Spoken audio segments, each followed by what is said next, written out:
سلامونه وخت مو په خیر له یک ټلویزیون د 12 بجو خبري ټولګه ته راغلاست نن شنبه د وګي اسمبلی لمړی چې د اگست میاشتې 23 نیټه سره برابر ده په پیل کې د مهمو خبرونو سرټکی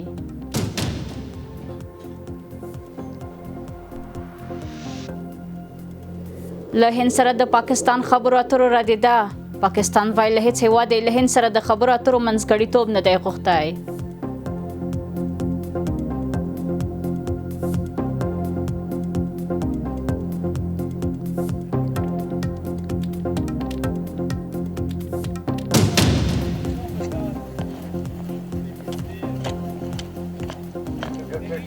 اسلامي امارت د ترهګرۍ ضد جګړه کې له امریکا سره همکار دی د امریکا ولسمشر د سلاکار مرستیال ویلي اسلامي امارت له امریکا سره د ترهګرۍ ضد مبارزه کې تر یو بریده همکار او شریک دی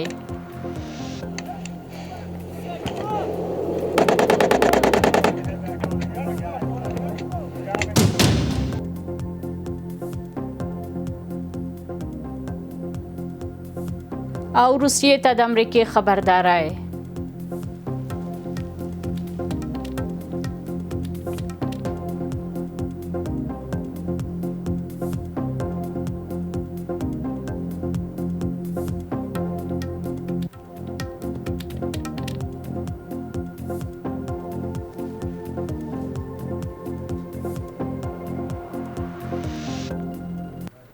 اوس هم بشپړ خبرونه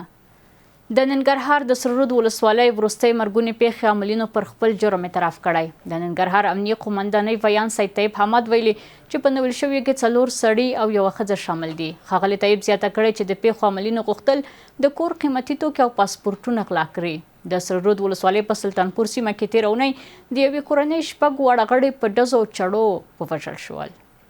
ورځ وړاندې په سرخرود ولسوالۍ کې غمجنه پیښه رامنځته شوه چې د یوې کورنۍ 6 تنه په ډېره بېرحمانه توګه په شهادت رسېدلي وو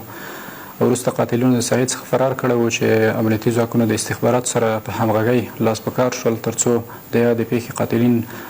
وپېژني ونیسي او د قانون منګولو ته یې وسپاري او بالاخره وتوانېدو چې د 15 تنه د یادې پیښې عاملین چې په دې کې یو خوریی او یو خور شامله ده دوی غوښتل چې یاد کور ته ورشي او د دوی پیسې او نور قیمتي توکي او کوم پاسپورټونه چې په کور کې د یادو کسانو موجود وو تر څو دوی خارج ته لاړ نشي دا ټول ترې لاسته راوړي بالاخره دوی پیژندل کېږي او دغه 6 تنه په شهادت رسوي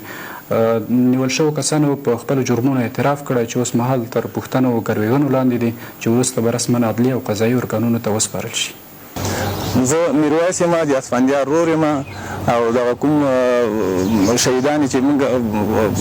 پلار مې او ورېندار مې او ورېرونه مې شهیدان کړي دي دغه کومو ظالمانو د اسلامي امارت په خپل وخت او زمان باندې ونیول او د قانون منګولو ته یې سپارلي دي او د اسلامي امارت نه مې دا خواست ده چې شریعت ورباندې جاري کړي. حاجي داود خبرې کوم د اسفندیار د عمه زوی یم د اسلامي امارت د مسؤلینو او چارواکو نه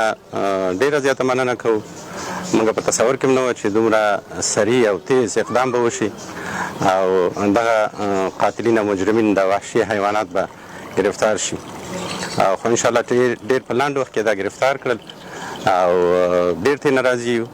او غوښتنه لرو د اسلامي نظام چارواکو نه چې په دغه قاتلینو باندې د اسلامي شریعت په رڼا کې د اسلامي امارت د قوانینو په رڼا کې دوی ته جزا ورکړي. یو کور ته لاړو د غلا دپاره هغه د شیر زمان ماما کور او 15 نفره وو هغه خپل ته چې لاړو هغه هم ټک ټک دروازه خلاصه کړه راووتو موږ باندې نښونه لوڅ کړه ویې پېژنو چې ویې پېژنو نور ویشتل شروع شو سامان یې ګډ وډ چا چې شی اخیستو لکه چورچي دپاره ورغلي طلا دپاره پاسپورټونه چې خارج ته تللی چې خارج ته لاړ نشي یو ځای خارج کې ویې دلته و 15 نفر راغلو دغلته معلم صاحب شه زمان کور ولو او دروازه ور ټک ټک لاټه دروازه چې دغه خلاصه کړه مرسته ور وغوښتلو فوش ور وغوښتلو فوش او نور نفر هم ور هغه ته چې شیرزمان وویشته ما چې هغه دی هغه مې ګور وویشته نور د ځینې دې خوا روانې شولې ما سره ماشین وه همدغه وایي چې همدغه سره مرد یو سړی خارج کې پیسې لري همدغه سره مرد د پاکستان د بهرنیو چارو وزیر اسحاق ډار ویلي چې اسلام آباد له هیڅ هیواد یا نړیوال ځواک هند سره د خبرو د منځګړیتوب غوښتنه نه ده کړې. نوموړي ټینګار کړی چې پاکستان د عزت او برابرۍ پر بنسټ هر اړخیز خبرو ته چمتو دی خو هند د دښمني پالیسۍ ته دوام ورکړی. نوموړي زیاته کړې چې د کشمیر وضعیت لا هم اندېښمنونکی دی او پاکستان به هیڅکله د فشار له دریځه خبرې ونه کړي. د پاکستان بهرنیو چارو وزیر اسحاق ډار ویلي چې اسلام آباد له هیڅ یو هیواد یا نړیوال ځواک څخه د دې غوښتنه نه ده کړې چې له هند سره د خبرو لپاره منځګړیتوب وکړي. نوموړي دا څرګندونې د یوې خبري ناستې پر مهال وکړې چې د پاکستان د بهرنیو پالیسۍ پر اوسني دریځ روښانه ټکي واچوي. اسحاق ډار ټینګار وکړ چې پاکستان له هند سره د سولې او پرمختګ لپاره پراخو او هر اړخیزو خبرو ته چمتو دی خو د په وینا نوې ډیلي د دښمنۍ او تقابل سیاست غوره کړی او د اړیکو د عادي کېدو لپاره یې هیڅ مثبت ګام نه دی پورته کړی. مونږ هیڅکله د اړیکو د رغولو دروازې نه دي بندې کړي خو دا مو هم واضح ده چې مونږ به د عزت برابرۍ او اصولو پر بنسټ خبرې کوو. له نړیوالو نه مو د منځګړیتوب غوښتنه نه ده کړې ځکه مونږ باور لرو چې دوه ګاونډي هیوادونه کولی شي خپلې ستونزې د نیغو خبرو له لارې حل کړي. د بهرنیو چارو وزیر وویل چې هند نه یوازې له پاکستان سره د خبرو لار بنده کړې بلکې د کشمیر په شمول پر نورو حساسو مسئلو یې هم دښمنانه چلند پراخ کړی دی. ډار ادعا وکړه چې نوې ډیلي د کشمیر د وضعیت د عادي ښودلو هڅې کوي حالا دا چې هلته د بشري حقونو سرغړونې روانې دي. په همدې حال کې په نړیوالو ډیپلوماټیک حلقو کې وخت په وخت د پاکستان او هند ترمنځ د خبرو لپاره د منځګړیتوب بحثونه کیږي خو اسحاق ډار دا احتمال رد کړ. که څه هم د دوړو هیوادونو ترمنځ اړیکې له کلونو راهیسې ترینګلې دي خو د سیمې امنیتي وضعیت اقتصادي فشارونه او نړیوال سیاست دا اړتیا لا پیاوړې کړې چې دواړه هیوادونه بیرته خبرو ته راوګرځي. تر دې دمه د هند حکومت د اسحاق ډار دغو څرګندونو ته غبرګون نه دی ښودلی.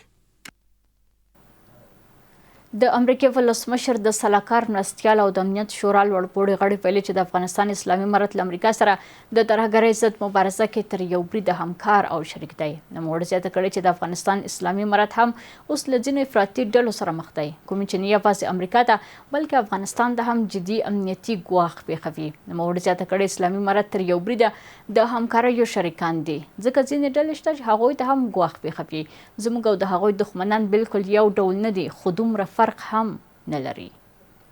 سویسي رسنیو د دې هیواد د کډوالۍ چارو د یو چارواکي له قوله راپور ورکړی چې څو ورځې مخکې د اسلامي امارت 4 افغان ډیپلوماټان جنیوا ته رسیدلي دي. د راپورونو پر بنسټ د دې سفر موخه هلته د هغو افغان کډوالو پیژندنه ده چې له ډیپورټ یا راستولو سره مخ دي. د چارواکو زیاته کړی چې د سویس او اسلامي امارت اړیکې پیچلې دي خو دلته د سویس خلکو ساتنه هم اړینه ده. د امریکا ولسمشر ډونالډ ټرمپ ګواښ کړی چې که اوکراین د سولې خبرې اترې درېدلې پاتې شي نو هیواد به یې په راتلونکو 2 اونیو کې پر روسیې نوي بندیزونه ولګوي. ټرمپ دا څرګندونې وروسته له هغه وکړې چې د راپورونو له مخې روسي ځواکونو په اوکراین کې پر یوې امریکایي کارخونې برید کړی دی. نوموړي دا برید پاروونکی ګام وباله او ټینګار یې وکړ چې د روسیې دا ډول کړنې د نړیوال ثبات لپاره خطرناکې دي.